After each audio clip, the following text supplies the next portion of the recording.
Hello, everybody. I missed one of these people on this panel, and it's surely not Jay. I'm Stephen Rabinowitz. I'm Jay Kaplan. I'm Anthony Strait. And I'm Sean Rowan. Welcome to All the Sports Lines on this lovely Thanksgiving week. We have a special guest over here, so we might as well talk some soccer. Sure, it's weird to have a World Cup in the winter, and it's weird to have a World Cup in a nation that we still can't actually 100% agree on the pronunciation of, Qatar or Qatar, but we move on and we just do this thing and we do some World Cup talk. So here is Sean Rowan, an avid soccer fan like the rest of us. Hopefully you other two prepared as well. And we're going to talk about it tonight. So good evening, Sean. Good evening. I get up for the World Cup almost like no other sporting event. It's something that always stands out as special. I think, so many Americans have this, but relatives, parents, grandparents from either South America and or Europe, and just their passion that they bring to the World Cup when you're young and you're watching it with certain immigrant groups, it really, stamps a seal on how significant this event is worldwide, as opposed to the sports when we were younger, growing up, football and baseball, only Americans and a few other countries were really watching. When you really digest the scope of the World Cup, there truly is nothing else like it. And honestly, when you see just like the passionate fan bases of even a place just like England, and seeing them longing for what they're hoping today, and seeing what they did in the early game, destroying Iran, you realize that this is something that they've been waiting for a long time, and really hopefully getting themselves over the hump, especially after last cycle semifinal performance. All right, Sean, we got questions for you that we will discuss. Jay, go ahead. Let's talk about the U.S. who drew Wales today in a very, very interesting game. Mm-hmm. Yeah, the U.S. men's national squad in this year's World Cup, led by 24-year-old midfielder Christian Pulisic, is the youngest ever, with an average age of less than 24 years old, more than 3 years younger than the group-winning squad that Bob Bradley brought to the 2010 World Cup. For context, according to U.S. Soccer, over the last 4 World Cups, that's 128 different rosters. Only Ghana in 2006 had a team whose average age was less than 25. U.S. won a pair of trophies in the summer of 2021, the Nations League and Gold Cup, both over arch rival Mexico, but the team ended up finishing third in CONCACAF World Cup qualifying behind Canada and Mexico.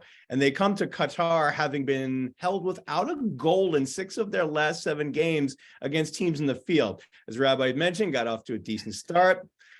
I still say tying because I'm an American, tying Wales 1-1 open Group B play. Tim Way had to hit the back of the net off a pass from Pulisic, but a late penalty kick by Wales cost the USA 2 extra points.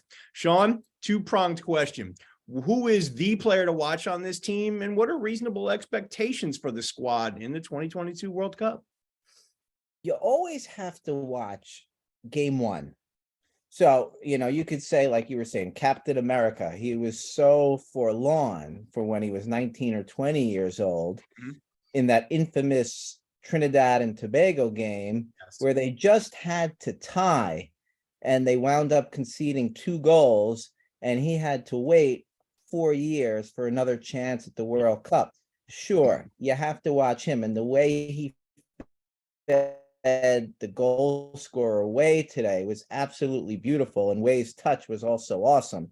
So those 2 offensive players are definitely the players after one game that you're going to want to keep your eye on, and that's exactly what England's going to do come Friday. Like you said, very young team, definitely benefits them because the weather in Qatar is so oppressively hot.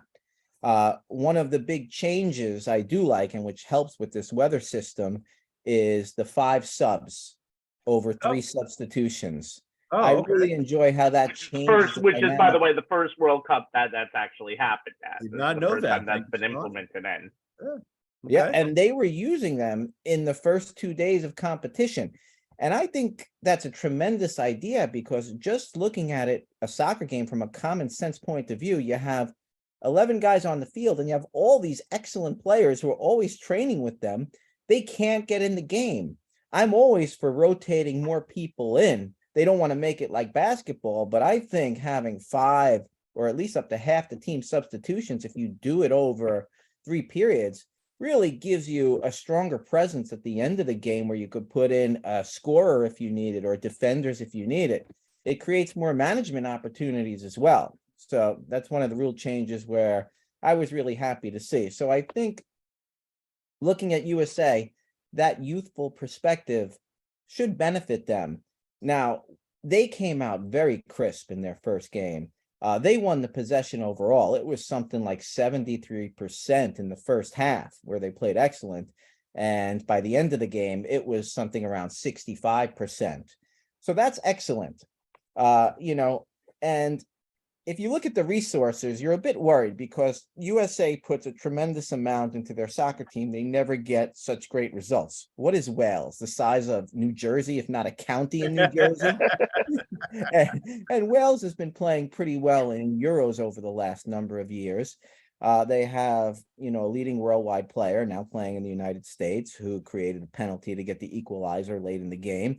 That was very frustrating because USA, they had that youthful spurt, and then something happened in the second half where experience wore them down and they were playing on the back foot. I don't know if that's a matter of what I just said or just playing with a goal lead. They played a lot better each time the game was tied. So a lot of psychology goes into where you're at in a certain game.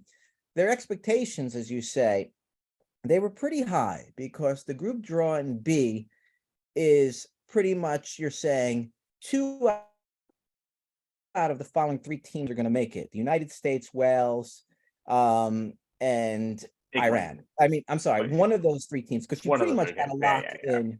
You pretty much got to lock in England before you're going in. So 1 out of those 3 teams, and then we saw Iran today. And they did not live up to their expectations in terms of playing a strong defense. And I don't know if that's a matter of, all the strife that's going on in Iran right now. There was a big moment where they visibly didn't go along with their national anthem. And I wonder from a human perspective, like, are they all going to defect if you go back to Iran after doing that? I'm serious. Are you could be no. It's a very serious question, and there were questions about it after the game. Really? About that, just about what had happened during that. That's something that will be of note during the future, along with their goalie getting a concussion pretty much at the 10th, the 12th minute of the game. That kind of just changed the whole attitude because you're bringing in a goalie that doesn't know anything about the world stage, especially in countries in that area, Sean. They don't necessarily know what a good backup could be.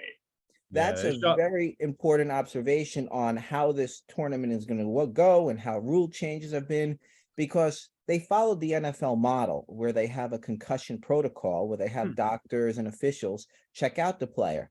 And the Iranian goalie, he ran up and he collided with his own player. Hit the head. Yeah, that was a collision, by the way.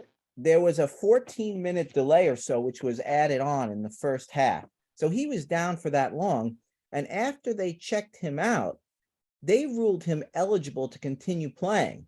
And he was like that boxer who then just gets hit with like a soft jab and goes down because within 5 or 7 minutes, something else happened where they realized they should not have continued to let him play and they took him off the field.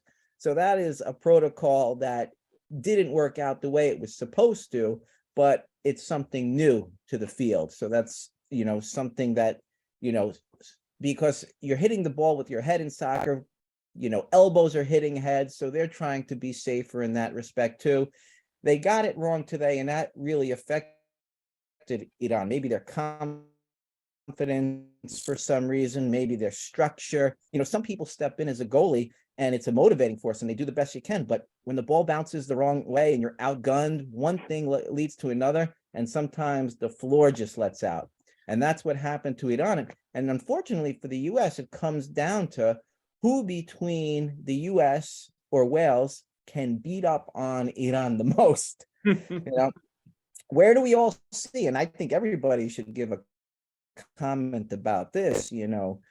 Ever since this game came out, the day after Thanksgiving, everybody was saying this is going to be probably the most watched game in American history because the amount of people who are off from work and can be focused on a World Cup game in a very unusual time. And England looked tremendous in terms of scoring 3 goals in the first half, 2 in the second half. They let in 1 goal, which was a tremendous shot. So it was kind of fluky. I mean, it was pretty much a shutout. They do very well against weaker teams. They made the finals of the Euro and the semifinals of the World Cup. So they are establishing themselves as one of the favorites. They're pretty much a shoo-in to make the next round. What do we hope for in the US? I mean, Sean, and technically, Sean, by the way, we're going to let you weigh in first. So answer my question. What do you feel are reasonable expectations? Do you feel that the U.S. has a chance to get out of group? And if so, what happens after that if they do? How far do you think they can actually go? They have, it's right down the middle. It's a dividing line. 50% chance them or Wales are going to make it in, depending on how the games go. It could literally go either way. The youth could prevail of the US or the experience could prevail of Wales. When the problem is the USA gets England next on Friday. Right. So at this point, it's really tough to imagine the US prevailing in that game. Can they tie at 0-0, 1-1? Sure. Can they lose something like 2-3-1? Sure. And if that happens, they're behind the 8 ball. So I would give Wales right now a 60% chance to advance and the US a 40% chance to advance based on that. Especially, by the way, the rule is from World Cup lore, if you win your first game, you make it out of the group almost 84% of the time. If you tie, you make it out of the group 59% of the time. So I guess that math isn't going to really work with the U.S. However, here's the problem for the U.S. The U.S. plays England next, and I told you. And they play them first because England might have nothing to play for in their final game. And Wales plays Iran next. So Wales is going to win that game most likely. And then when Wales plays England, they might each rest their players and play to a draw. So by the U.S. giving up that last goal in the last 10 minutes, which has really been rough in just one day of games, because Senegal also played the Netherlands. Great game, but in the last 10 minutes, they also dropped the ball. Senegal was also one of those teams to watch. They played very good, hanging in with a great European team, but just at the end, Netherlands found a way to get it done twice. And those 2 points that they lost, giving up that penalty kick, could wind up biting them in the ass. All right, Anthony, you got a question? Absolutely. There's no doubt about it. No, well, go ahead. Well, we just talked about Group B in England, and they looked very impressive in the first game against Iran. Just looking from your perspective, how you handicap the rest of Group B, and with the United States obviously missing out on two very crucial points. What's the possibility that the United States going into that last matchup against Iran, where they maybe doing some scoreboard watching and need a little help, just as far as goal differential, just to try to get out of that group play? That last game, it's going to have one of these dynamics because obviously the World Cup is in the Middle East. It's not too far from Iran. So even today with England and Iran, they said that it seemed like it was at least half and half, or in the first half when the Iranians were very, very excited, it seemed like it was a home game for them. So if Iran goes down 0-2, then they're playing for pride against the US, and that will be their World Cup, to get some goals or to get a victory. So yes, the USA can do it, but it's going to be extremely challenging to get out of Group B. And watch that dynamic if they're just playing for pure pride in front of what is for them somewhat of a home stadium. And another thing that happened, that their fans, because they are protesting the oppressive actions of their own government, they're booing their own anthem. It's not English fans booing the Iranian anthem. It was Iranians upset of what's going on. And I think, I think the world really missed out on what could have been one of the greatest sports moments of the 20th century if you had Iran in the group, England, United States, and if Ukraine would have won against Wales a couple months ago. Oh, Because that would of have the been war, interesting. Ukraine got bumped the schedule, and they had to play 2 games in about a week where they beat Scotland in Scotland. Very good game. And remember, Ukraine did very well, and they got to the round of 16 in the Euro last year. And then they had to play Wales in Wales, where they lost by a goal. It was very close, very competitive. Ukraine might have been what you would say the better team on the field, but they just a couple bad bounces of the ball, and then they had to go home. So it would have been amazing, in my view, to have Ukraine and their 2 biggest supporters, the United States and the UK, and Iranians, the players and the people who are protesting against their own government, who is helping the Russians kill Ukrainians. So I think just the world really missed out on something special. Would have been a very interesting and almost a no-win situation for the United States being in that group in that first game. Wales was the best possible scenario, and tying wasn't the greatest thing. By the way, I think Gareth Bale is older than the rest of us on this group, but that's not completely confirmed. Sean, so England looked insanely good today, and technically they are the de facto top European team in this World Cup, since Italy did not make it into the World Cup. Who is your World Cup favorite? Honestly, I know Brazil is the captain obvious choice, but for me, it's the right one. And who is not on the radar that we should watch? I kind of like those Mediterranean teams. Serbia's a top 20-ish team. Croatia, who made it to the finals of the last World Cup, is definitely someone I want to watch out for, because I think they have a pretty easy path to get out of the group. But this is going to be an interesting World Cup. But who do you have as a favorite, and who do you have as kind of a dark horse? You always have to see the team play their first group game before you could speak with any authority on that question whatsoever. Because it's certain teams, they may not be that great, but if they wound up pulling out a draw, it gives them momentum. If they wound up, just capitalizing on an error and getting a goal lead, whether it's a team like Cameroon or Senegal, that could propel them. Yes, there are always the mainstays. The teams definitely you have to watch are the ones that, come right up when you think about it. You mentioned European teams. I would be thinking of Germany. I would think they're right up there with the UK. They always play well together. Their training system for decades is impeccable. Second My to pick none. 4 years ago, if you remember, Sean. Yeah, they didn't get out of the first round. It was Yeah. surprising. Yeah, That was an upset because they came in as one of the favorites 4 years ago. Do you like them more or less than what they had 4 years ago? And it wasn't because they were bad 4 years ago. It was because that game against South Korea, just things happened where it didn't work out. So there's always that beautiful luck factor in such a short tournament where you only play 3 opening round games, and a team like Germany won't make it. But I always call it it kind of reminds me, and I say this every year because you like the NCAA tournament, it's the most unpredictably predictable tournament because it's always the big guns that are winning in the end. European teams, France, tremendous team. They won the last time. They won twice over the last generation. When's the last time there was a repeat champ, Sean? It's been a while, hasn't it? I mean, there's a lot of pressure on France being the defending champs, and they've had their own issues, coming into the tournament. But it's been a while since a defending champ is repeated. I'm going to answer your question. The one team that's kind of underperformed, quite a bit, and they don't have such high expectations, is the one that I would go with this time, which is Belgium. It's their last chance of this core group, and they're making it every year. So I think that they'll go on a strong run. So that's my team to watch as far as the, better teams. Netherlands is back after missing it. They usually do well in World Cups. I have them going fairly far as well. Teams under the radar, that is interesting.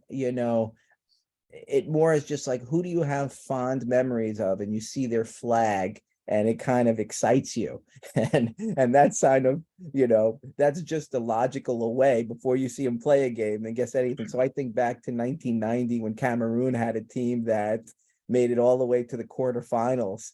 And, I read that the Italian goalkeeper Buffon is going along with them as his dark horse. So I'm going to defer to someone who has know-how in teams I haven't been following that much and say, hey, Cameroon might have a chance. Tomorrow, I can't believe it's 5 a.m. is one of the games. Saudi Arabia is playing Argentina. I wonder. I was just talking to Rabbi about that too. Like Messi, His maybe last go around, the last go around of right? World Cup, and we get 5 a.m. start time to see Messi. So I was just talking to Rabbi about that. Yeah, Did I read that right? Did I read that right? It's Messi's last go around with the. It has to be. People were saying the last. He's 37, so I think it's time to kind of time for him to hang it up. You're watching Messi. You're also watching, especially considering all of the stuff that's happened with him at Manchester United. He's probably not playing another game for them again. You're watching Ronaldo. Just because Ronaldo thinks he is a better star than he might be now. But on the national stage, could be a totally different animal. That's what I wanted to ask you guys about. Like the two most popular names would be Ronaldo and Messi. In terms of, your not so intense following of soccer, but doing some research on those two, where do you think that Argentina and Portugal are going to find themselves? I think Argentina is a very good team that could probably get themselves to a semifinal or final. It's kind of a last run situation. Messi did finally win a tournament in this little run. He won the Copa America, I think, back in either 19 or 20. Didn't get to play the final game because of an injury, but that's sort of a semi-monkey off of his back. Portugal, I don't know. I think it's a very interesting group. They have Ghana, who we all know is a pest in these types of tournaments. South Korea, who is not bad, but they could always, as we mentioned with the Germany game a few years ago, they could always be a spoiler. And Uruguay, who has always been one of the most dominant teams down in South America. So I don't know. I don't expect Portugal to win in any way, shape, or form because this is just not a team that is built for the knockout rounds. And if they don't win their group, they're probably playing Brazil in the round of 16. And that is just a death sentence right there. Brazil is a very good team. Once we get before the quarterfinals, then it's anybody's game. But if I would say Argentina could make a run to a title. But I think neither of them are going to end up holding up the World Cup trophy in the end, Sean. I don't think that seems like a possibility. Wow. I also see you guys don't even think Portugal's getting out of its group, huh? I think Portugal's getting out of its group, but it's kind of like the United States. They don't win that group, they're screwed because the United States, they're a good team. They're a young team. They can't hold a candle to Netherlands, who's probably going to be the Group A winner. There's no shot, I think, in them beating the Netherlands in a game where the Netherlands just has more talent altogether. They're a top 10 team in the world. I don't think that's a possibility. Like I said, I like Portugal, but there's just not enough championship DNA on there. And again, I said, Ronaldo's just not a good player on the club level anymore, and his team and the Manchester United is better when he doesn't play. So that doesn't really give me a lot of confidence for that team, and they actually do play Portugal. Another one is Neymar. I think that this World Cup is a march for redemption. Not that he played bad, but he embarrassed himself in previous World Cups by just his constant flopping. He would get touched and run, and the video's been catching it, and it's been quite embarrassing for him to have to live that down, to be known as a guy, just trying to con his way when his talent speaks, for itself when he's playing on the up and up. He's a lot better than his actions indicate when he's trying to dishonestly win a foul. Sean, we would love to talk all night about this. I would love to talk all night. Not sure about that. I'm sure about these other two, but we're going to move on with the show, Sean. and we want you to get back to, your regular life. Thank you for joining us. One more subject briefly to throw out. Quick, please. Qatar. I wanted to get you guys in terms of what you thought, because they're the host country. They get an automatic invite. There was a lot of thoughts about how they would be like other teams where they really had a great showing because of that home support. They played Ecuador, who's used to playing teams like Argentina and Brazil, and Ecuador just outplayed them. So do you guys see them getting better as the tournament goes along? No, honestly, Sean, in doing my research, I kind of looked into it a little bit. I look at it this way. The only reason they're in this tournament at all is because they're the host team. Otherwise, if this cup was hosted anywhere else, they'd be exactly where they are, except they'd be on their couches instead of on the pitch. Yeah, I said like this. I think it'd be a great story if they could be competitive and maybe keep games close. But other than that, they're the host. It's a great story, because they're the host country. But other than that, no, I don't see them even coming close to come out of Group A. But like I said, it's for the host country. They can put on a good show. They can, represent. That'll be a good story to kind of take away from this World Cup, at least for Qatar anyway. Just stop this host country bowl but do it in 2030 after the U.S., Canada, and Mexico hosted 2026. Then we can get rid of the rule. You're just lobbyists, so you go to a game at MetLife Stadium. I want to go to all the games in 2026. Sean, thank you for joining us tonight. We will talk to you soon as we continue on the World Cup. This thing is going to pretty much Christmas, so there are so many more opportunities to talk. All right. Sean, good to see you, buddy. All right, good to see you. All right, guys, I hate to say this because it's a trope that Jay Kaplan has used all the time in his scripts, but I have to do it. From football to football, the local teams have said, let's just say they've had better weekends on the NFL calendar for the Jets and Giants. In fact, all but two. We've only seen 3 weekends this year where the Jets and the Giants took the L, and this weekend the L's were not good. Let's start with the Giants, whose injuries finally caught up to them, lapped them again, and did a moonwalk to the finish line in the form of the Detroit Lions. This is a worse than it looks 31-18 loss against a better than they look 4-6 team. But next up is the 7-3 Cowboys. The Dallas Cowboys in the same space that the 7-3 Giants are in. It's a Thanksgiving Day tradition, but I don't like taking a Thanksgiving Day tradition against teams that just won their last game 40-3. So here comes our normal 3 questions tradition. Jay, we texted on Sunday and we basically said, Daniel Jones and the Giants offense don't really have too much in the down 18-point playbook, but what stood out for you, negative or positive, in what seems to be more of a Giants just return to reality in this game? The thing that initially jumped out at me was their inability to get Saquon and the running game going, forcing that move to, putting the game basically just saying the game is going to be won or lost by Daniel Jones's right arm and a little bit of his legs. The Giants had a simple offensive formula during their surprising 7-2 start. Run the ball, heavy on Saquon, complemented by Daniel Jones.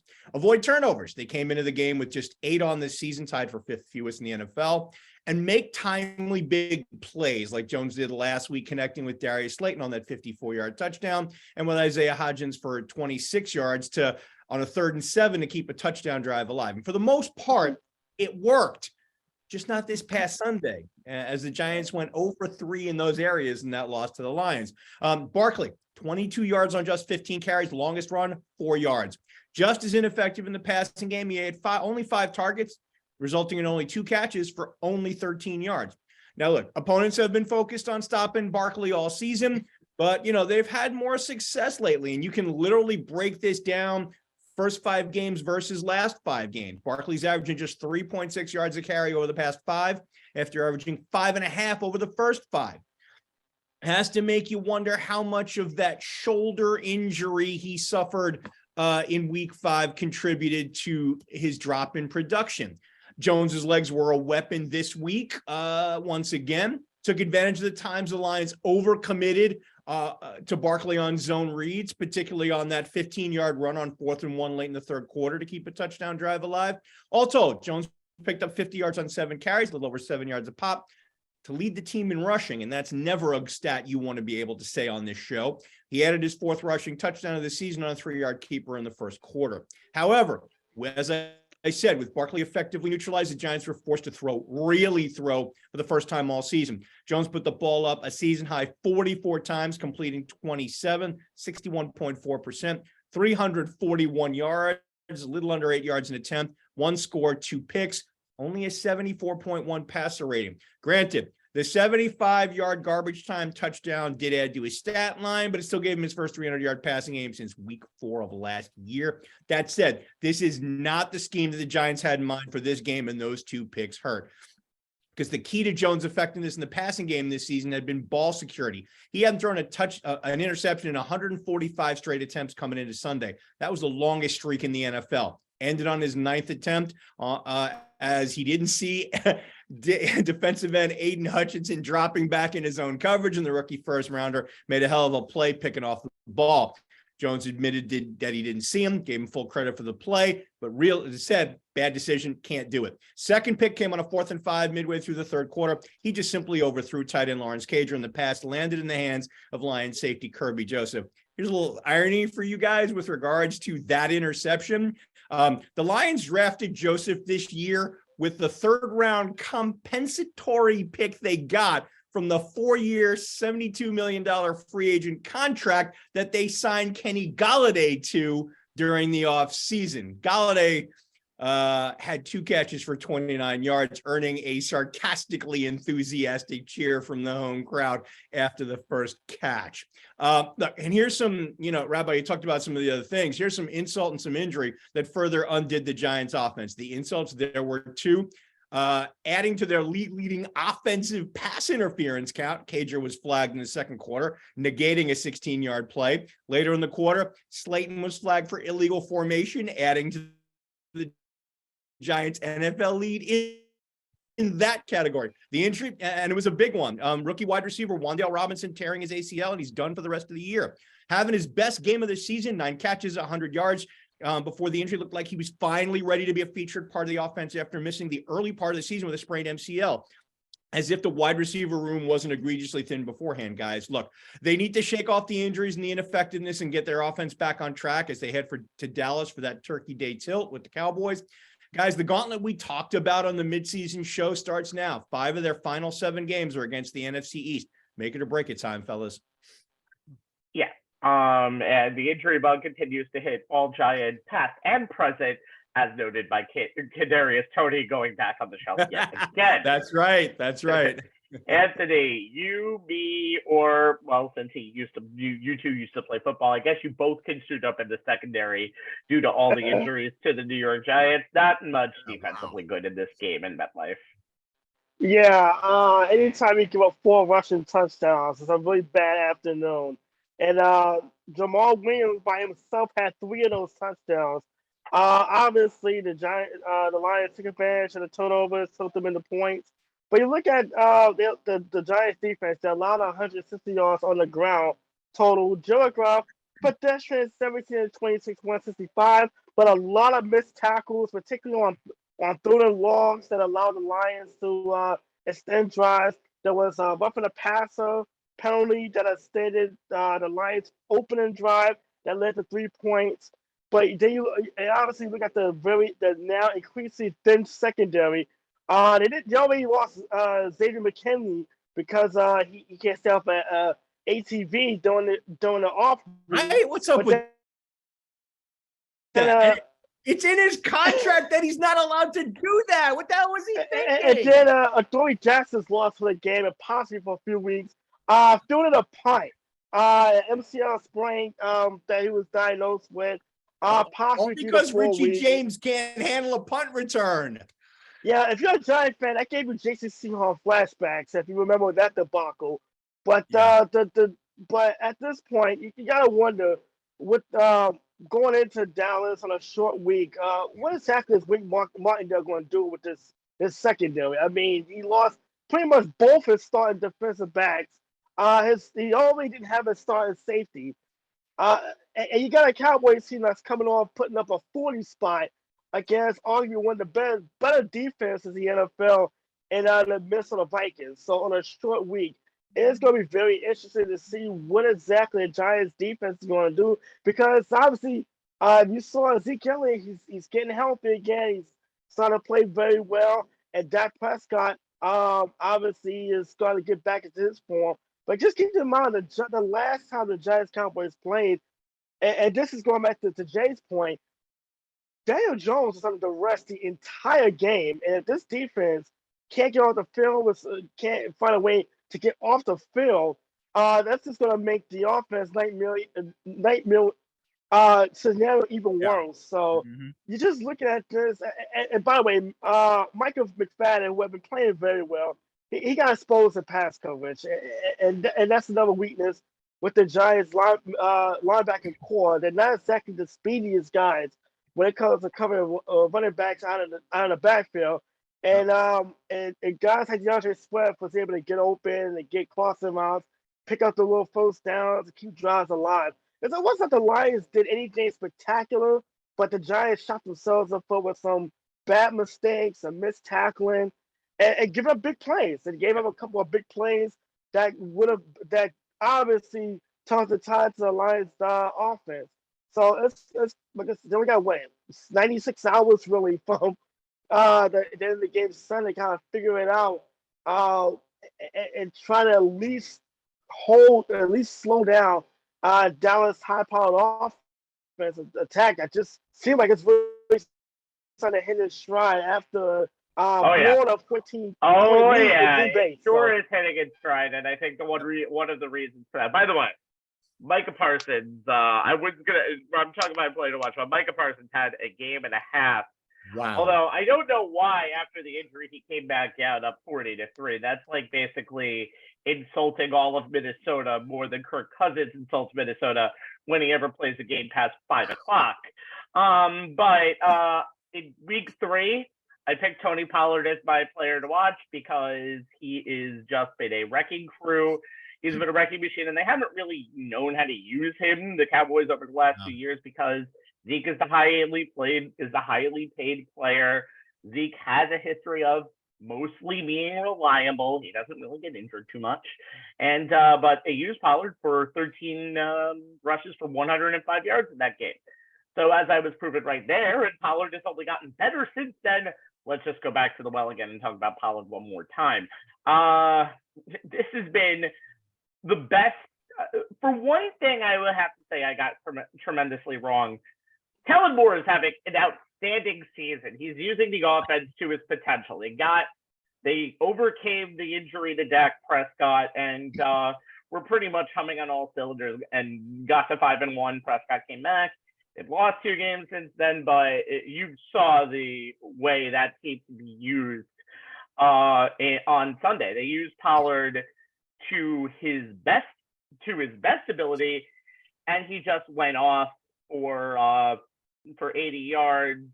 But the more important part is they used him in the passing game, and he had 6 catches for 109 yards and 2 touchdowns, including a play on a 3rd down early in that third quarter where the Vikings possibly thought they came back. I think it was 20-3.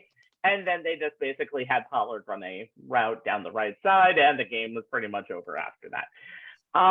You use Pollard and Elliott in the way that they've been using right now, and not only can the Cowboys win this game easily, they could probably make it to the Super Bowl just because of the fact that Elliott is an older back by running back terms, and Pollard is kind of like is a more of a toy. Is a toy that you can use in many different ways. And then just to add to that, all of the offensive weapons this team has, the coaching job that Kellen Moore and specifically Dan Quinn, with both of those, if both of those guys are there next year, I will be shocked and appalled.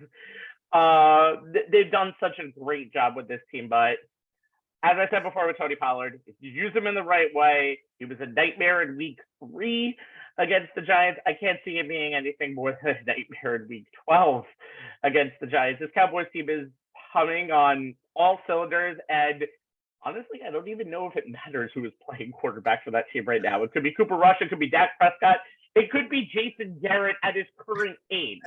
I think the Cowboys are going to be perfectly fine if they keep running the offense that they're running. Yeah. I mean, Rabbi, you literally texted it to me that, Moore finally figured out that if you're running the what we termed the Cooper Rush offense while Dak was out and running it now with Dak, it just takes that same scheme to the next level because all of the, the tools and gift that Dak has at quarterback. And you're right. They're humming on all cylinders on both sides of the ball. And the Eagles may be record wise in first place, but right now, the Cowboys are probably the most dangerous team in that division. Yeah, that's for sure. All right. So, guys, I think you heard last weekend we had winter upstate, basically, Armageddon over in Buffalo, right? You saw the pictures. It was a historic 6 feet, 5 inches. 6 feet. The Jets, on offense, earned a grand total of 6 first downs, but only 5 of them were earned. The other one was by penalty. Yes, more feet of snow was in Buffalo this past weekend than the Jets had first downs. All right, Rabbi, I would not have gotten that stat. Now give me the other one you promised me. You said you had to. And in the second half, the Jets averaged 2.8 inches per play. 2.8 inches is barely a dusting here in this city. Buffalo is a Tuesday. So simply put, with those two stats, the Jets were bad. Yeah. Very bad. They lost 10-3 to the Patriots. It's their millionth loss in a row against New England. Okay, 14, but it feels like a million. And they had to lose it on the first punt return touchdown of the entire NFL in 2022. The first time a punt return touchdown was the difference in the game in the final 10 seconds since Anthony, just say it. Miracle at the Meadowlands too. That would be Deshaun Jackson's miracle at the Meadowlands 3, technically, if you know your history. Yeah, it's Deshaun 2 Jackson for me, was okay? smiling. Yeah, that one still hurts all Giants fans. I know, but I had to mention it. Somewhere in Deshaun Jackson, it's just the number of things that happened with this game historically is just insane. Well, somewhere, by the way, Deshaun Jackson would be smiling if he wasn't this struggling, aging wideout looking to be a free agent on any team. Anyway, Chicago is next for the Jets, but boy, was this a kick in the nuts for the renters of MetLife Stadium. No question about it. Nope. Jay, this is one of the worst offensive performances we've seen this year. In fact, statistically, it is the worst offensive performance we've seen this year in the National Football League with the number of yards the Jets had.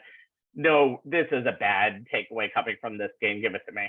Yeah. As you mentioned, the 6 first downs, they had more punts, 10, than pass completions, 9. They had 33 rushing yards by their running backs on 19 carries. That's 1.7 yards per carry. Anthony, at his advanced athletic age, could probably get more yards per carry behind that Jets offensive line.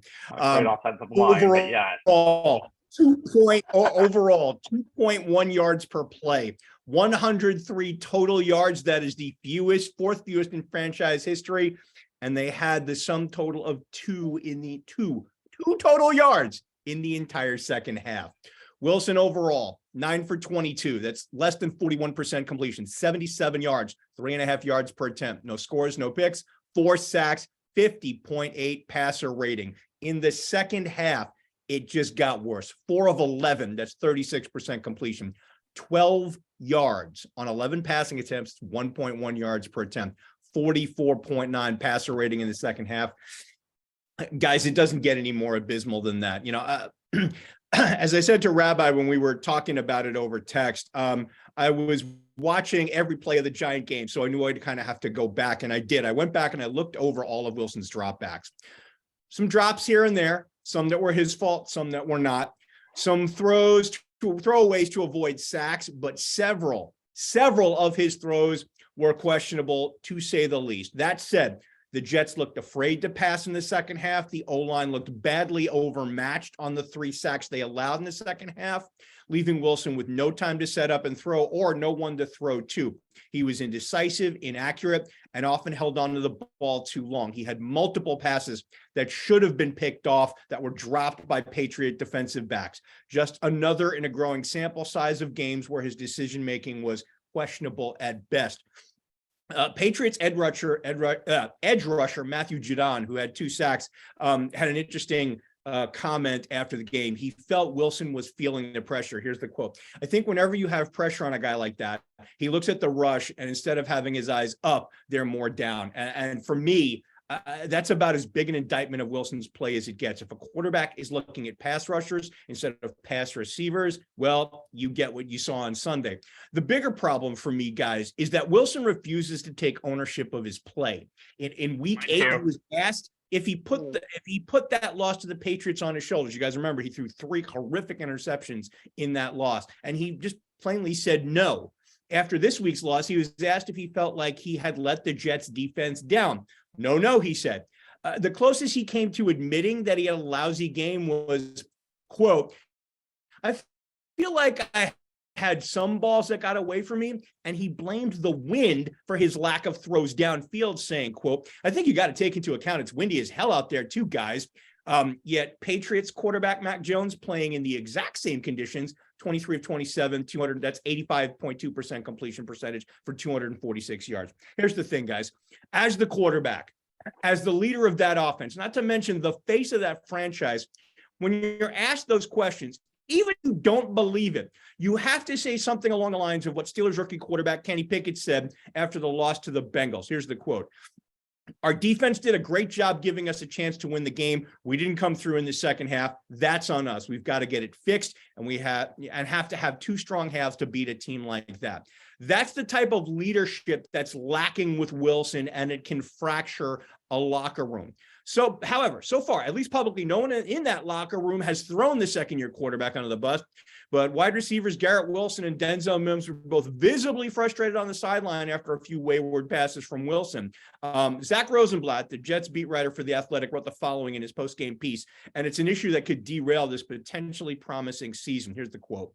This season, it has often felt like offensive coordinator Michael LaFleur has been too scared to find out what happens if the Jets start throwing the ball beyond screens and short passes. At their best, the Jets have leaned on the running game, but their running backs gained only 33 yards on 19 carries Sunday. If the Jets are scared to throw the ball, why would any defense be scared of them? The Jets have a defense and most weeks a running game that can carry them to victory if they can somehow get what the Athletics' Mike Sando defines as tier 3 quarterback play. Here's the definition. A tier 3 quarterback is a legit starter, but needs a heavier running game and or defensive component to win. A lower volume drop back passing offense suits him best. What tier did the 50 NFL coaches and executives that Sando surveyed put Wilson in prior to the start of the season, guys?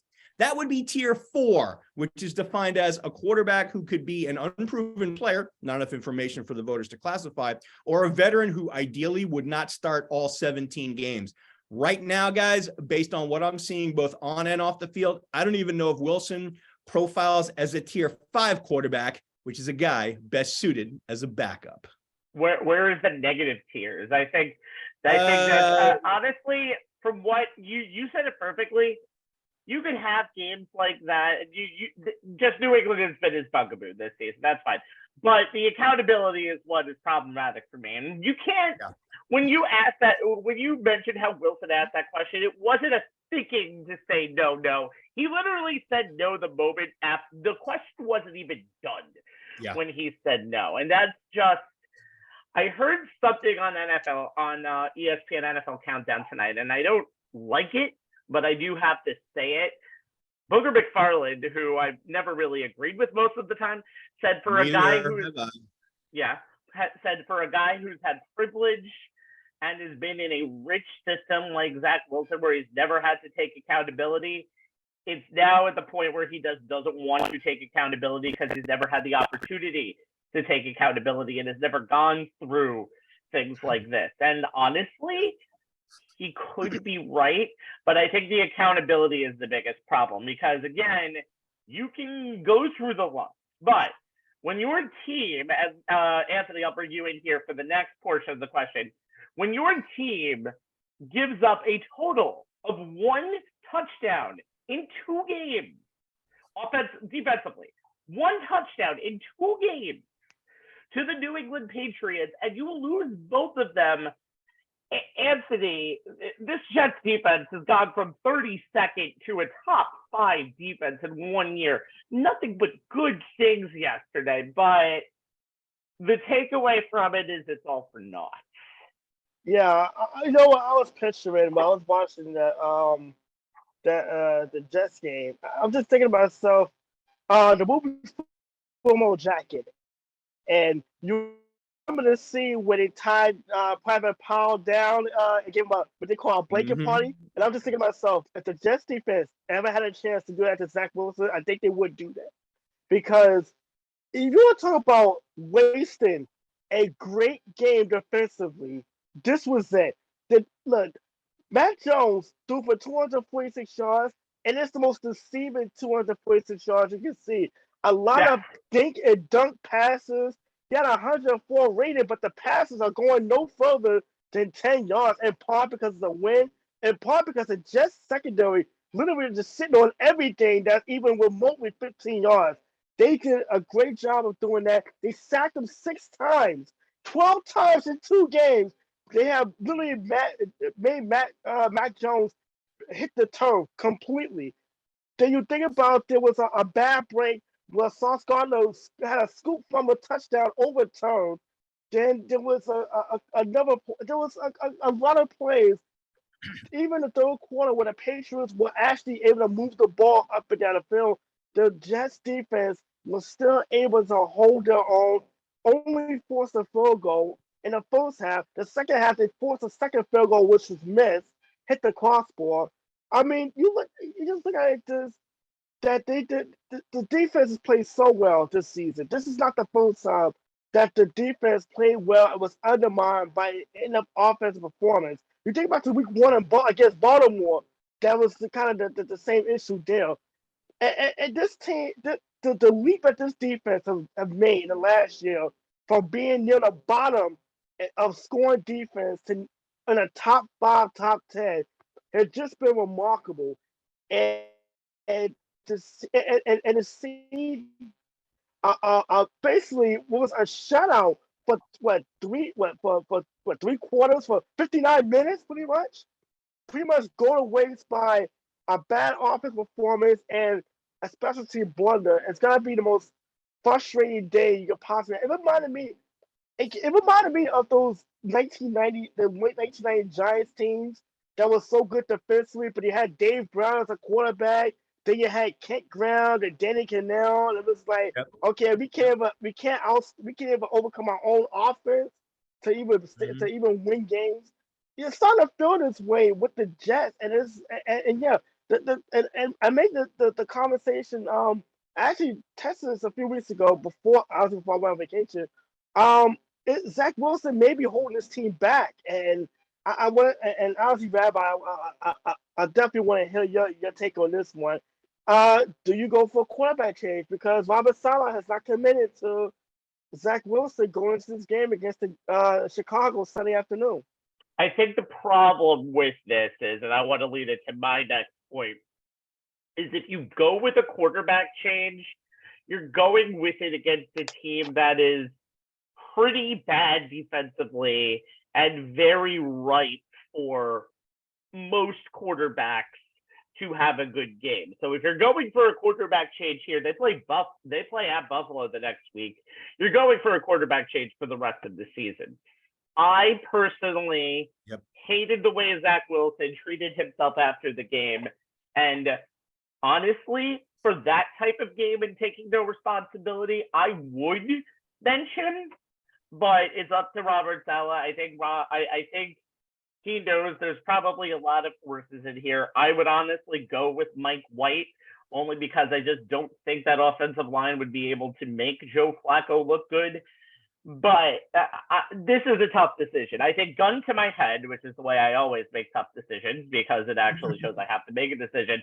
I would say yes. I think they need a quarterback change and they need it immediately. But that being said, if Zach Wilson hits the field on Sunday, regardless of if he's playing or not, you have a quarterback on the other sideline who's picked 10 picks after you, who was originally around that same area that you were going to be picked, that you ended up getting picked, although he dropped down.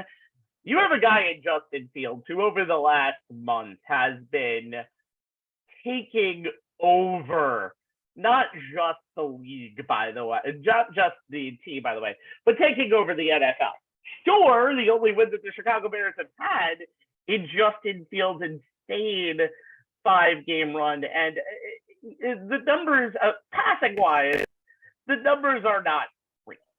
You have a 179-yard game, 13 for 21, 17 for 23 in the Dallas game, 17 for 28 in the Miami game, 12 for 20 in the Detroit game, and 14 for 21 in the Atlanta game yesterday.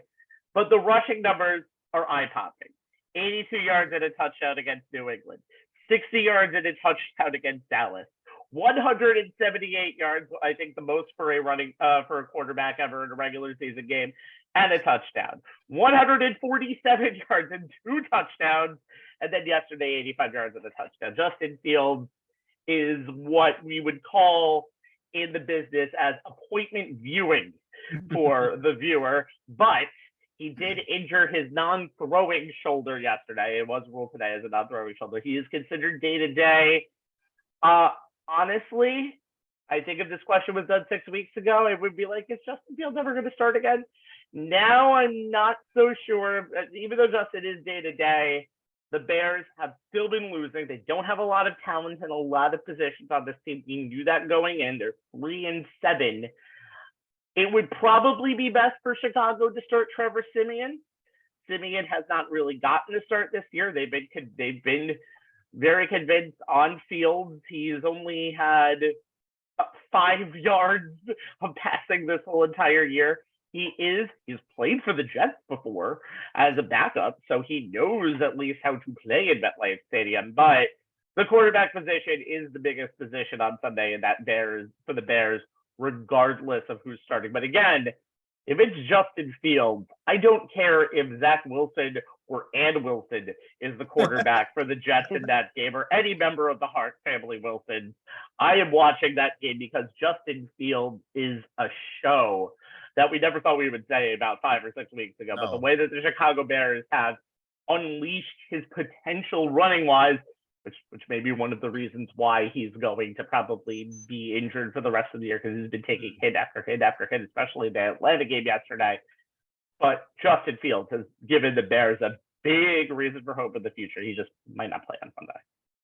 Yeah, and Rabbi, you talked about, it doesn't matter who's the quarterback for the Jets. You guys will recall, and we'll just leave it at this, the 4 best quarterback performances of the Mike LaFleur, Robert Saleh era have been by 3 guys. None of them are named Zach Wilson.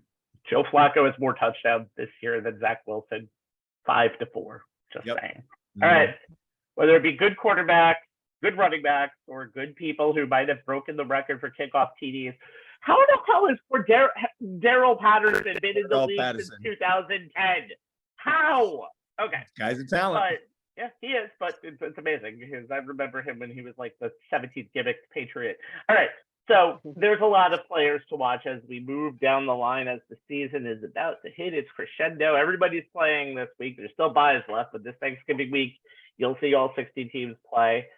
Anthony? I don't remember who goes first here. I'm going to guess it's Anthony goes first. Give me a player to watch as this season reaches its last licks. Well, I'm looking at Washington and the new field commander, no pun intended, of course. It's Taylor Henneke, named the starter moving forward by head coach Ron Rivera. But look at this. Henneke is 4-1 this season since taking over for Carson Wentz. On Sunday against Houston, 15-27, 191 without an interception. Now keep this in mind. He is the quarterback who led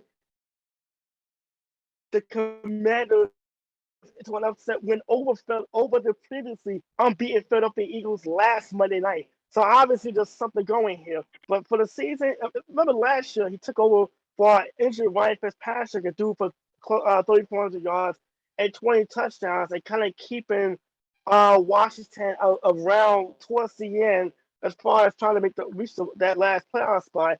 And also in the pandemic 2020 season, he was studying for his online degree when he found out he was starting a playoff game against Tom Brady and the Tampa Bay Buccaneers on national television. So there's got to be something dealing with Heineke that he just comes in, he's a jolt of energy. The offense seems to play a lot better too. I mean, somebody who can actually get the ball to some of these weapons these wide receivers out that Washington have. And then you look at the Commanders' remaining schedule. They have the second softest schedule left in the NFC. And they're a half game out of the last playoff spot. Right now, San Francisco's sitting in that 7th spot. So they're definitely more than alive. And in the playoff picture, they have let me go to the schedule right here. They have the Falcons coming up, and then they have pretty much the Giants back to back with a bye week sandwich in. So a golden opportunity for Washington, not just to make ground in the playoff picture, but to also make ground in that division. And also, when you consider the Giants still have to play Philadelphia twice, it's still kind of up in the air as far as who can come out of this division. A division that could see all 4 teams get in the playoffs.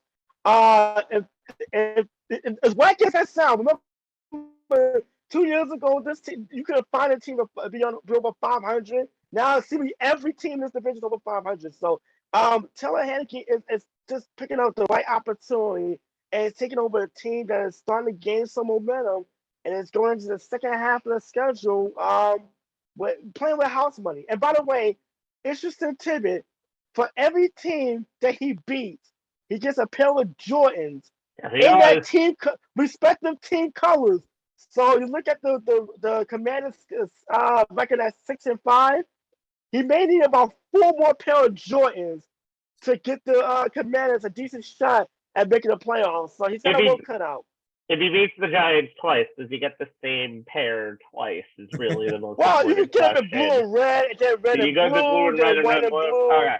Yeah. By the way, I'm shocked Anthony did not mention that he is one of, the only one right now because P.J. Walker got injured, but the only one of 2 quarterbacks right now who should be starting in the NFL that has XFL experience. Just to remind you, he was on the St. Louis Battlehawks back in 2020. All right, Jay, you're the only one who's not going quarterback, I believe, in this situation. Surprise. But speaking of Heineke, I found it very telling that Ron Rivera said that Heineke will be the starting quarterback even when Carson Wentz comes off the injured list. Did he say that? I remember he was kind of a little bit wishy-washy. He came out and said it today. Game. Okay, good. That was very telling to me. Yeah, I'm going with Justin Jefferson, the all-world wide receiver of the Minnesota Vikings. And for me, it's as simple as this. When Justin Jefferson can impact a game, the Vikings win. He's had 3 games with less than 50 yards receiving. The Vikes are 1-2 in those games. And in both losses, week 2 against the Eagles and this past week against the Cowboys, Minnesota scored less than 10 points in each game. Granted, the entire offense struggled against the Cowboys. So quarterback Kirk Cousins was pressured on 51.4% of his dropbacks, which was the 6th highest rate against him since he joined the Vikings in 2018, which led to 7 sacks, which led to them going 1 for 11 on 3rd down conversions, which led to them managing a meager 183 total yards. As head coach Kevin O'Connell said after the game, quote, "None of our planned route concepts matter if your quarterback can't go through his progressions," which is how Jefferson wound up only being targeted 5 times. That's the least amount of targets he's had in any game this season, resulting in only 3 catches, tied for the least amount of catches he's had in any game this season, for only 33 yards, which is his 2nd worst output in a game this season. In the other 7 games he's played this season, he's had 8 targets or more. each time, 6 catches or more each time, 98 yards or more each time, including 4 games of 140 yards or more. The Vikings are 7-0 when all of those stat levels are reached. Does he need to put up numbers like he did in the opening day 23-7 win over Green Bay, where on 11 targets, he had 9 catches for 184 yards. That's a little over 20 yards a catch and 2 scores. Does he need to do that in every game the rest of the way? Maybe. Look, running back Dalvin Cook is a legit playmaker, both as a runner and receiver. He's got 799 yards a carry. He has 146 yards receiving, averaging 6.6 yards a catch, and has 7 total touchdowns. But Cousins has been his usual feast or famine self. Look at this. Last 3 games, weeks 9, 10, and 11, 2-1 record for the Vikes, only 56.6% completion, 242.3 yards per game, only 6.4 yards an attempt, 3 scores, 3 picks, 73.9 passer rating. Zach Wilson would love to have those numbers. Previous 3 games, so weeks 5, 6, and 8, they had the bye week 7. Cousins had a 71% completion percentage, 234.4 yards per game, 6.6 yards per attempt, 5 scores against only 1 pick, 100.3 passer rating. Look, the rest of the Vikings schedule has 4 home games against New England Thanksgiving night, so they need to move on from the kind of whoop-ass Dallas opened up on them real quick, followed by the Jets, the Colts, and the Giants. They also have their 3 road to the NFC North, including their last 2 games of the year, where they have to go to the frozen tundra of Green Bay and Soldier Field in Chicago. Look, all of these games are winnable, and I don't see the Vikings relinquishing the division lead unless they lose all 7. But if they can't get Justin Jefferson the ball, those wins will be tougher to come by and will not bode well for a deep playoff run. Very interesting, considering Minnesota has some of the best talent that I think we have in any offense in the NFL. And they've probably been the team that has given teams the most heart attacks in the NFL. Luckily for them, they are the latest iteration of the cardiac kids, to be sure. By the way, the fun, interesting thing about this team is Kirk Cousins' primetime record is just terrible, and it's just freaking hilarious how it was. A lot of it's just funny how that team has gone through all those games and then they have that game up Sunday. Okay, so my choice here is Josh Allen, and I'm going to look at this through a couple of prisms. Number one, his numbers have been great this year in a lot of situations. I mean, yes, yesterday he went 18 for 27 for 197 yards, but the defense of the Bills did a lot, especially Jacoby Brissett in the second half. He's had great games, especially the first 6 weeks of the season. Their biggest win this year against the Chiefs, he went 27-40 for 329 yards and also added 32 on the ground. He's had great wins. The only real loss of that whole stretch was that weird Dolphins game in week 3, where I think the Bills were kind of boiling on the sideline in 100-degree heat, where almost everybody had cramps at the end of that game. It was a very weird game. But then something happened, and the Week 8 win over the Packers, it was a 27-17 victory, but he didn't play well in the second half. Threw 2 interceptions, and then he just kind of just didn't really, they really didn't move the ball in the second half of that game, and then came 2 straight losses against the Jets. They lost that game 20-17. Allen threw 2 interceptions, did rush for 86 yards and 2 touchdowns, but the interceptions were very costly. And then the game against the Vikings, still the holy shit mother effing game of the entire year. And he threw the game losing pick in the end zone in overtime. Until yesterday, Josh Allen was actually leading the league in interceptions with 10. Davis Mills has now since surpassed him. He has 11. The one thing I would say about the Buffalo Bills is they are currently 7-3. They are still in a good position. They will play Miami week 15 of the season. That will probably decide the AFC East, but that game is at Orchard Park, a place where the Bills are still very, very comfortable, even though they lost that Vikings game. The log jam at the top of the AFC is incredible, but the Bills could take solace in this. The Ravens, they beat them in week 4, 23-20. They're also in that same 7-3 camp. The Titans, they destroyed them in week 2. They're also in that 7-3 camp. And even though the Chiefs are 1 game ahead, they've beaten the Chiefs head-to-head. I remember when Patrick Mahomes won his first Super Bowl in Super Bowl 54, the one thing that they needed, remember, we were still back to the original playoff format, was the Patriots to lose on the last day and get himself a bye into round number 2 and get himself what would have been just one playoff home game. It turned out to be 2 playoff home games because they didn't have to play the Titans in they didn't have to play the Ravens in the AFC Championship. If the Bills can get the 1 seed and the Bills can have the playoffs come through Orchard Park, the Bills are going to win the AFC, and I can't see any team that will match up with them in the Super Bowl. Now, of course, I didn't pick them to go to the Super Bowl, so that might not actually happen, but I do seriously believe. Yeah, you both did. Everybody on the panel did. But that is the key to how the Bills get themselves over the hump and into Arizona for Super Bowl 57. Again, will it happen? I don't know. Josh Allen has been very good this year fantasy-wise, but has been a very Jekyll and Hyde quarterback, and it seems like he loses more close games than he should if you're going to be an elite quarterback. We saw what Patrick Mahomes did last night in basically neutering the Los Angeles Chargers on the final drive. But Josh Allen needs to have that one last push to get himself in the true elite in the NFL, and let's see if that happens in the next last half of the season. All right. So I've heard that Ohio State fans, as we move on to college football, call Michigan that team up north. I haven't actually heard Michigan fans. We know what your word is for Ohio State, and we know that there are a lot of 4-letter words that many people call Ohio State. I personally call them both overrated, but I digress. Anyway, with the 2 meet on Saturday at the Horseshoe, the Big Ten East and the Big Ten title spot is on the line. But this is undefeated versus undefeated for the 20th time in this rivalry. And what's pretty much on the line is, I would say, a guaranteed CFP spot, regardless of what happens in the Big Ten Championship. And please, for the love of God, whoever wins, beat the hell out of Iowa. I hate that team so goddamn much.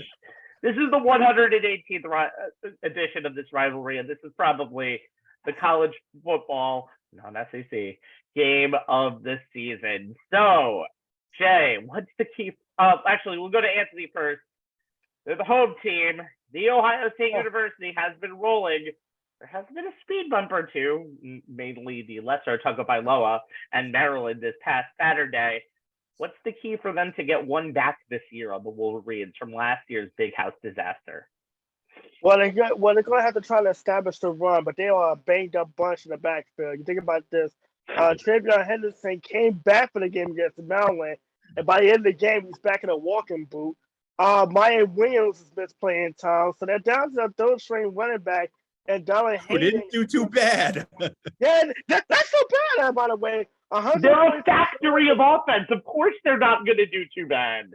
Yeah, 146 yards and 3 scores. I mean, you can make the argument that both teams, Michigan and Ohio State respectively, almost got caught looking ahead. I mean, they both found themselves in some tight contests that probably shouldn't have been tightly contested, but that's, you know, when you got the prospect of an undefeated versus undefeated the very next week, things like that can happen. Both teams did escape, so I mean, it kept that in check. But yeah, they have to figure out a way to run the football. I mean, also you think about how the game played out last year in Ann Arbor, and the fact that Ohio State's toughness was questioned. You think about that. Michigan ran all over Ohio State in that game, and they wait. It's been a whole year for the Buckeyes to finally get an opportunity for a little payback. But can they get over the mental hump? Can Coach Day's team put together a game of where they can establish some physicality? This is a team that threw the ball for whatever reason on 4th and 1 and threw an incomplete pass. So there's some question marks as far as can they win at the line of scrimmage when it needs the most, and then you go up against one of the tougher defense, arguably the best defense in the country, and the Wolverines.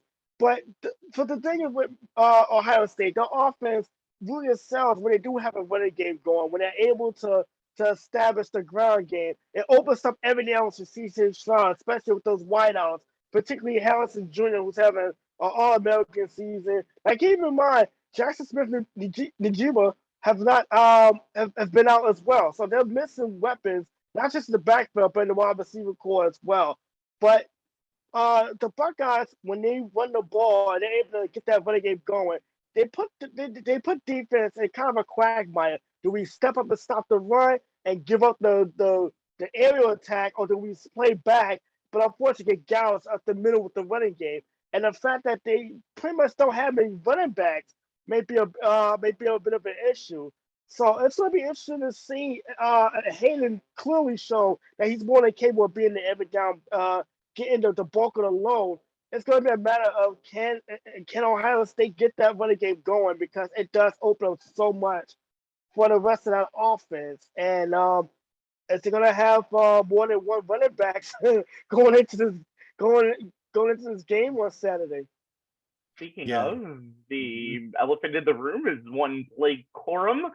Jay, he's probably the key, and there are other keys, but how is Michigan going to win 2 in a row in this rivalry?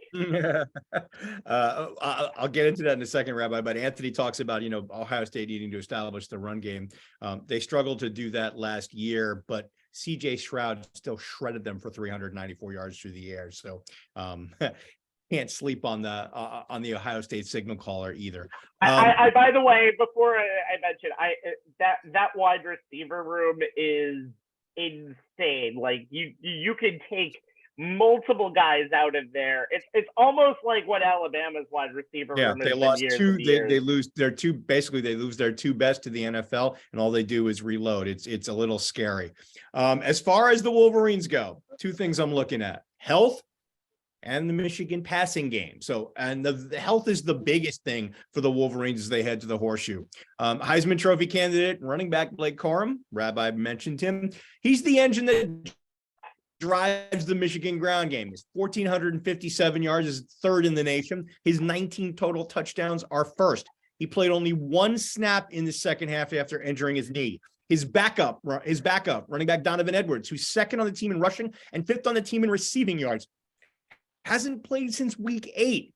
Tight end Luke Schoonmaker, who's been J.J. McCarthy's safety net, is 2nd on the team in catches and yards, and he's also missed the last 2 games. Corum obviously is the key. Coach Jim Harbaugh said after the game that Corum's knee was structurally good. Now, that doesn't mean that Corum will definitely be able to play against the Buckeyes, or that he'll be close to his usual self if he does. And while it was a positive sign that Corum was medically cleared to return against Illinois, we really couldn't tell much from his 1 second half carry that went for 5 yards. He had 103 yards in the first half.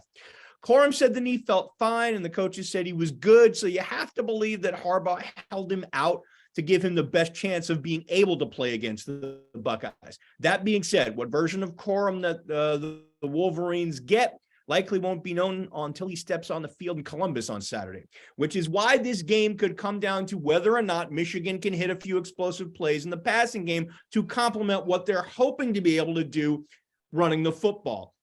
However, the passing game has been a serious source of frustration, deteriorating in the second half as Ronnie Bell, Roman Wilson, Cornelius Johnson, and the rest of the Michigan wide receiving core have struggled to get separation on their routes, and J.J. McCarthy continues to miss several throws each game that so far haven't come back to bite them in their maize and blue asses, though last Saturday's 1917 escape against the Illini is the closest they've come to that happening. Now, before the win over Illinois, McCarthy hadn't topped 200 yards passing since the Week 6 win over Indiana, when he put up a season-high 304 on 28 of 36 passing, 77.8%, and 3 touchdowns. In the intervening weeks, he totaled 592 yards passing. That's 148 per game on just 57% completion percentage. He went from being the Big Ten's most accurate passer at 77% through week 7 to being under 50% the 2 weeks before Illinois.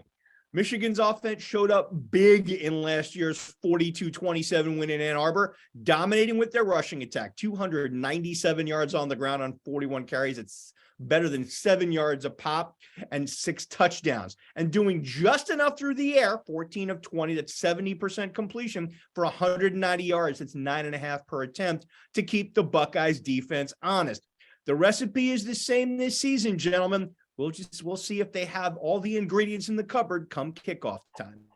Well, the one big recipe is different. That's the horseshoe that they're playing it on Saturday, because that big house was such a huge advantage last year, and the weather was just perfect for a Michigan running game. It was snowing, if I'm not mistaken, during that game at most points. Okay. So the question is, can the loser of this game get into the CFP and kind of go the coward's way into not even having to play a Big Ten championship game, into getting themselves as the number 4 seed? Answer is yes, kind of. The answer would have been a definite yes until this past Saturday, because Michigan, who has had, and Jay, you can admit it, a shit schedule this year, to say the least. The only ranked team at the time of their playing, and still is, was Penn State on October 15th. Illinois was actually a ranked team before they played them, but then Illinois had lost a few games in a row, and they're pretty much not even are out of the picture in the Big Ten. Yeah, and they're out of the picture in their own division, which, again, anybody should win, because it's the worst division I'd ever seen in football. Thank God the conferences are getting rid of. Divisions are being getting rid of sooner rather than later. Okay, now I digress now. But that close win is a little bit of catnip that was needed to kind of shake up the system a little bit. Same with Ohio State, who struggled against Maryland and needed a fourth quarter little final push to beat them. The teams below them are okay. You have LSU at number 7. They have had an okay schedule. They had that big missed extra point to lose to Florida State, who is one of the top 25 teams in the nation, and they've been getting better and better as the season goes on in week 1. Then they got their butts whipped against Tennessee later in the year. It was bad. It was at home. But with the Alabama win that they had in early November and the wins that they've had since then, they have the motto of just get the win versus Georgia, and you put themselves in a prisoner's dilemma. How can we lead the SEC champion out? That's team number 1. Tennessee, they got bit by the South Carolina bug this weekend. They're out. USC. Okay, Jay, let's have that conversation. Caleb Williams, who has pretty much going to New York. He's going to New York. He's assured himself a trip to New York, and he is in the running to possibly become the team's first Heisman Trophy winner since Matt Leinart in the mid-2000s. USC has had a very bad, mediocre defensive season, but they are starting to gain the wins like you wouldn't believe. The UCLA game was a Joker is being nice, Rabbi. It is being nice. Has been bad. It's been bad, but the offense has definitely outshined that defense, and they've won a lot of games by being the last team with the ball. Unfortunately, yes, they beat UCLA. They've beaten good teams throughout the year. Unfortunately, one of those last games with the ball was a loss to Utah in Utah, which seems like a decent loss, but Utah is now a 3-loss team. However, the next 2 games are huge. Notre Dame, who has proven to be a much better team in the weeks past, as resulted by a developing ass kicking against Clemson in November, and then a possible Pac-12 championship game. No, they're already in. Well, I said a possible Pac-12 championship game versus Oregon. Oh, okay. Yeah. It's a little bit different, because Oregon has to be the team that they need to play, because Oregon has been the second best team in the Pac-12 all year. If they can get through that, it's hard to deny them a CFP spot. Same as it's hard. It's very hard, because the strength of schedule is a lot better than it should possibly be. So that could be Utah. Clemson is a team. They're probably not, in my book, going to be in, because they're one big.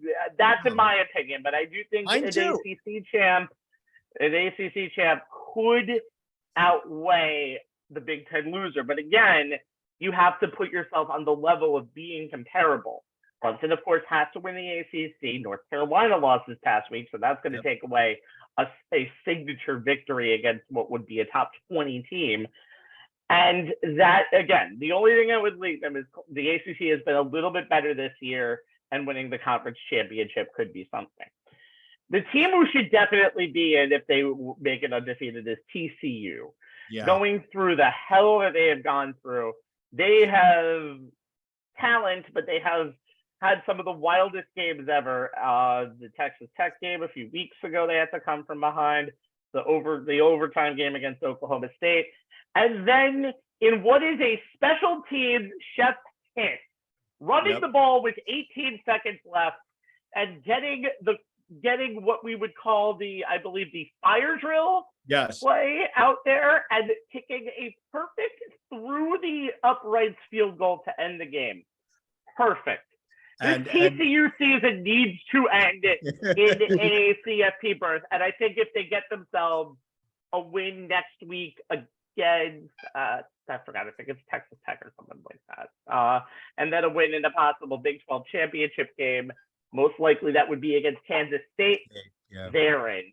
So the opportunities for the Big Ten loser are slimmer, but this is college football's last 2 weeks. We know a lot of stuff happened, so it's quite possible. I just think that door is getting a little more narrow. Rabbi, it's funny, you referred to that TCU, that last brilliant. It's so good. Exchanges as a fire drill. But I mean, and to the casual fan, it may look like chaos, but TCU practices that every Thursday. Their goal is to be able to do it and still have 11 seconds left on the clock. They pulled it off just like they scripted it in practice. And you know what? You got to give them credit. TCU's wins have not been pretty this year. And the committee, in my estimation, has unfairly held it against them. But they have done exactly what you need to do. And they have won week after week after week in every way imaginable. And if they win out, Rabbi, I think they'll make it. I think you have to put them in. And if that happens, then I don't think the Big Ten gets two teams into the CFP. Gary Patterson's not the coach of there anymore. Sonny Dykes, coach of the year. There you Pretty go. simple as that. All right. I have a rant coming up, but let's do something a little positive. This is a true American holiday that all families can celebrate. That would be my birthday. That's on Sunday. But 3 days before my birthday. All right. Happy early birthday, partner. 3 days before my birthday is Thanksgiving. And as cynical as I am, and I guess we three are, there's a ton to be thankful in sports. Let's quickly go for what we're thankful for. Jay, starting with you. Honestly, what I'm really most thankful for is to be able to do, this show with you guys. I didn't know what would happen to OTSL once COVID shut down the world back in 2020, but it's the third year we've been doing the show this way. And at least in my humble opinion, it keeps getting better and it keeps being fun.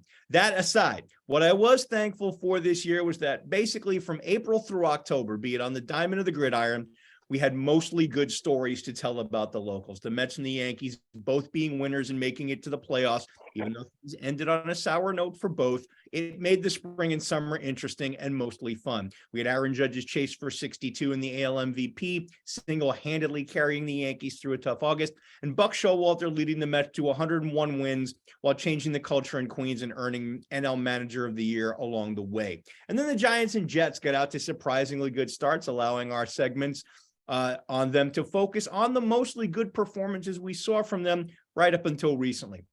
Jets rookie cornerback Sauce Gardner and rookie wide receiver Garrett Wilson are playing like seasoned pros. Giants running back Saquon Barkley returning to his pre-injury form, and new Giants head coach Brian Daboll creating a new culture, and the team showing some creativity on both sides of the ball. It's made for a pretty good autumn. Look, I always enjoy doing this show, but it's always more fun, both as a fan as well as a sports media person, when the locals are playing well, and I am thankful for that. Anthony? Like I said, I'll piggyback on what you said, Jay. Doing the show with you too, and it just being part of the on the sports science team for the last 12 years now. It's been just an unbelievable blessing. Getting to know you guys, obviously, I gotta give a shout out Steve and Sean, who we had on the show earlier. Pedro, of course, Nisa, who was the quarterback of the show for so long, and Pedro and just Nolan. and Nolan Toppler. Yes, but I'm pronouncing, if you're watching this on YouTube, if I, but yes, He's enunciating. yeah, but just being able to do the show, be part of the team has been very thankful, and obviously we go back and forth throughout the week. Just all the different things that's going on with the sports, and being able just be part of the circle, and the constant conversation, and seeing the local teams. Obviously, like I said, the Mets and Yankees obviously having a great summer.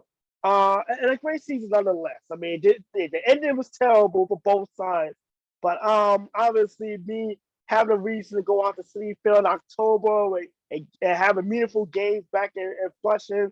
Aaron Judge, the home run chase. So pretty much even got Met fans attention after a while. And obviously the Giants, the Jets, and seeing that the Knicks and the Nets help around some level of respectability. Hopefully, with the Nets, the focus will be back on basketball. The rest of the way. I mean, I'm not going to win on that one. But just overall, the last several months of sports, and now we have the World Cup to kind of cap off the holiday season. It's been a fun thrill, and so that's something I've been really thankful for. Just being here. We worked our way through COVID. This show has been just a blast to be part of, and obviously being able to call you guys my friends and co-workers and co-hosts. Obviously, Rabbi, you and I going back to I think it's at Hofstra and WRHU. Yeah. So, just being part of it is something I'm very thankful for. Every year it's been that way for the last 12 years. Amen. Watch for Speedy Clacks in the front this year. Just saying. All right. I am obviously thankful for you guys to be able to do this from time to time as our schedule allows. I think this has been a very fun experience for us over the past 2 years, and one different one. And it does show sometimes you don't need a big production to actually get your point across. And I do think it does show a lot of confidence in all of us to actually be able to do things differently and be able to adjust on the fly. That's what the world is post-COVID. And I do think even though we all miss M&N Studios, which is now dearly departed in 59th Street and will eventually move its way over to 35th or 38th, I'm not 100% sure.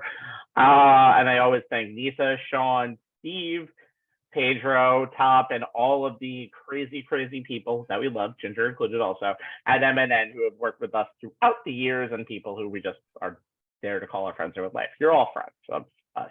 Okay. What I am thankful for is... Hold up. There was one thing I forgot we left out. The Rangers marched to the conference finals. How do we forget that? Yeah. And I left out UNC's run to the Final Four, so there you go. UNC's run to the championship game.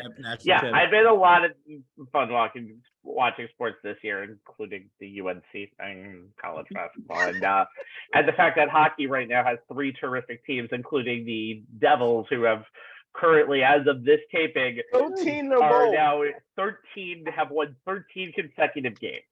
That's impressive. And watching the Islanders, who also won tonight, they're both better than the Rangers right now, who are still having a decent season. So seeing hockey having its day in the locals is pretty good. But I do want to mention the talent of the NBA right now is one thing I'm thankful for. I can just tell you right now that there are teams that are just fun watching every day. Obviously, Milwaukee with Giannis, amazing to watch every night. Boston is better than they were last year. I did not think that was possible. Nope. Cleveland in the Donovan Mitchell post era, in the Donovan Mitchell era, is so much better. Atlanta having Murray in the backcourt with Young, that's amazing. Indiana is 10-6, and Benedict Mathurin and Tyrese Halliburton are playing out of their mind. Even the locals, New York, the Knicks are fun. They won tonight. Philly will be there. They're suffering through a few injuries, but I still like that team regardless. I picked them to win the championship. We'll see. Embiid's out for a few weeks now too, so all 3 members of the Big Three are sidelined. It's going to be ugly from the short term for my guys in Philly. It is, and even drawing the point, Brooklyn is finally starting to get it together, and they will be fully healthy, including a first game for Ben Simmons, who just scored 22 points. Yes, he went 11 of 13 from the field yesterday. in their Wow. win against Memphis, and now he's playing his first game in Philadelphia. And even the West.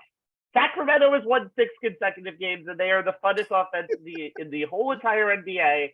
And apparently they light a beam at the end of every game, and they actually chant "light the beam" whenever they're really close to winning. Utah is tanking, and they're currently 12-6. Yeah. And that's a team who has so many spare parts we'll talk about during the year, and they're amazing. New Orleans is 10-7, and they've become one of the funnest teams to watch over the past year. Portland is 10-7, and everybody thought they were tanking, and they're fun. The Clippers are 10-7, and Kawhi Leonard actually played a game this week. And Dallas and Minnesota are pretty good too. And Golden State has won 1 game on the road this past year. That's why I love the NBA, and it is my favorite sport. And I think watching them in 2023 is going to be amazing, even especially watching the Golden State Warriors win in 2022. So I am thankful for what I'm going to see for the NBA this year. All right. Before we go, I personally wanted to talk a tiny bit more about my World Cup predictions. And yes, I think there's a lot of teams that can win the World Cup. There are a ton of great teams that can win the World Cup. The Netherlands are a team that I draw. They're orange. They're really, really good. And I think they're going to be an amazing team. They've been World Cup runner-up 3 times, and they're going to be really, really amazing. By the way, don't forget that Qatar had basically bribed their way for this World Cup this past year, and there have been rumors of 3 officials getting bribed for $1 million each. Just don't forget that. I like England and the talent that they have, and I think that they really are a team that is built for right now. Please also don't forget that Qatar has also had a lot of migrant workers die, over 6,000 of them, by the way, building stadiums that were basically not there 12 years ago, and they were living in shitty conditions until about 3 years ago when human rights officials intervened. I love Argentina and the way that they're really, really coming together in Lionel Messi's final run. Don't also forget, by the way, that they had to ban beer sales multiple times in this World Cup as well, and having to bring it over to the other side, and then they were saying yes, and then they were saying no. So just remember that.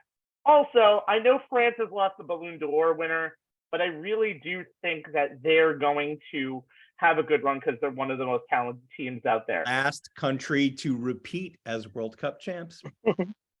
Yeah, they are. By the way, years. also don't forget the fact that even though a lot of players were going to wear armbands that basically were promoting gay rights, they were told at the last minute, don't wear those bands or you're going to get yellow carded immediately. And then all of the team's officials basically said, that's probably not a good idea because we're here to win.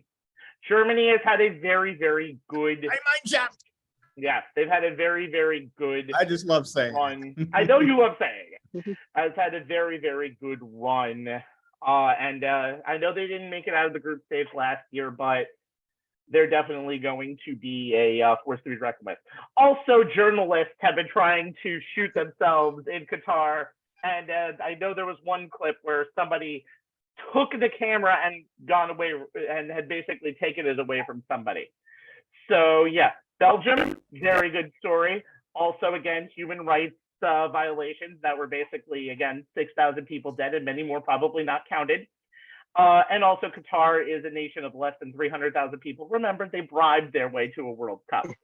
What I am trying to say through all of this is not just making there's a point to all this. Okay. Oh, there is. Yes.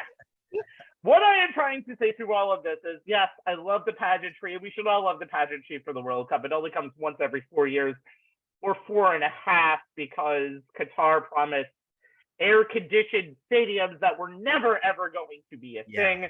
So they had to move it to basically the most inconvenient time of year. Thanksgiving and soccer just don't always mix in my book. What I'm trying to say is this. When you're watching the World Cup and enjoying all the spectacle and pageantry of what you're going to see, just remember how it got here. Just remember where we're playing. Just remember exactly what that country represents. This World Cup can be held basically in an airport hangar for all I care. There are more rights in that airport hangar than there are in Qatar. The fact of the matter is, even the BBC and other nations in their World Cup introductions. I think Australia did it too. We're mentioning all of these rights beforehand. And I think these rights should be noticed everywhere. Fox did none of this sort and mentioned how gracious and great and becoming of a World Cup host Qatar is. Just remember when you're watching the goddamn World Cup that Qatar is trash. That this country only won this World Cup bid due to bidding rights. And we're going to love the World Cup as much as possible. We're going to all sit by the TV watching US versus England on Black Friday. It's going to be great. But again, remember, the country that represents the World Cup is not a country that should ever represent the entire world. The World Cup is the world. Qatar is not even part of this world. All right. Okay. Took a long way to get there, but you got there. All right. Yeah, well, you didn't get the point apparently until about 7 minutes into it. All right. So happy Thanksgiving, everybody, and happy holidays as we start the holiday season. Happy Thanksgiving. Thanks for joining myself, Jay Kaplan, and Anthony Strait, and also thank you, Sean Roman, for appearing on this show about 5 hours ago. YouTube.com/OnTheSportsLines is where you can see all of this on demand. Facebook.com/OnTheSportsLines live. And if you're ever watching in Qatar, you're never going to see this, so I don't care. Get those Black Friday deals in, and we will see you next time. Good night from OTSL. Good night, everybody. Good night, everyone.